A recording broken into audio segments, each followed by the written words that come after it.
Congress CPM സഖ്യം. East എളരിയിൽ കോൺഗ്രസിനകത്ത് ചേരിപ്പോര് രൂക്ഷം. രാജിക്കൊരുങ്ങി ചില കോൺഗ്രസ് ഭാരവാഹികൾ. ഈസ്റ്റ് എളരിയിൽ കോൺഗ്രസിൽ ജെയിംസ് പന്തമാക്കലിൻ്റെ DDF ലയിച്ചതോടെയാണ് ചേരിപ്പോര് അതിരൂക്ഷമായത്. VM സുധീരൻ KPCC പ്രസിഡന്റായ സമയത്താണ് അന്നത്തെ കോൺഗ്രസ് പ്രതിനിധിയായി മത്സരിച്ച് ജയിച്ച് പഞ്ചായത്ത് പ്രസിഡന്റായ ജെയിംസിനെ കോൺഗ്രസിൽ നിന്ന് പുറത്താക്കിയത്. ശേഷം ജെയിംസ് ജനകീയ വികസന മുന്നണി എന്ന പാർട്ടി ഉണ്ടാക്കി ആ കാലയളവും പിന്നീട് 2 തവണ പഞ്ചായത്ത് പ്രസിഡന്റ് ആവുകയും ചെയ്തിരുന്നു. പിന്നീട് കോൺഗ്രസ് നേതൃത്വവുമായി ചർച്ച ചെയ്ത് പഴയ കോൺഗ്രസ്സുകാരായ ഇവർ തിരികെ പോവാൻ തീരുമാനിക്കുകയുമായിരുന്നു.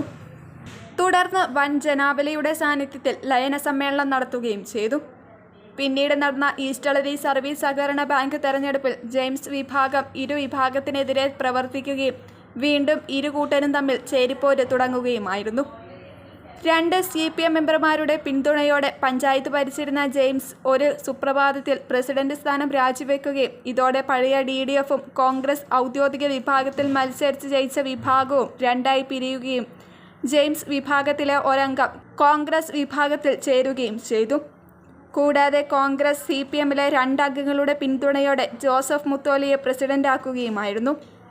ഈ ഭരണസമിതി നിലനിൽക്കവെയാണ് തങ്ങളാണ് യഥാർത്ഥ കോൺഗ്രസ് എന്ന വാദവുമായി ജെയിംസ് രംഗത്ത് വരികയും ഇപ്പോൾ ഭരിക്കുന്നവർ കോൺഗ്രസ്സുകാരാണെങ്കിൽ CPM ബന്ധം ഉപേക്ഷിക്കണമെന്നും ആവശ്യപ്പെടുന്നു.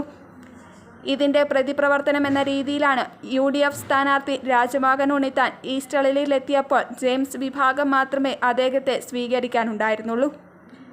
ഇത് തന്നെ പാർട്ടിയിലെ ഭിന്നത മറനീക്കി പുറത്തു കൊണ്ടുവന്നിരിക്കുകയാണ്. ഈ വിഭാഗീയത എത്രമാത്രം തെരഞ്ഞെടുപ്പിനെ ബാധിക്കുമെന്ന് കണ്ടറിയേണ്ടിയിരിക്കുന്നു.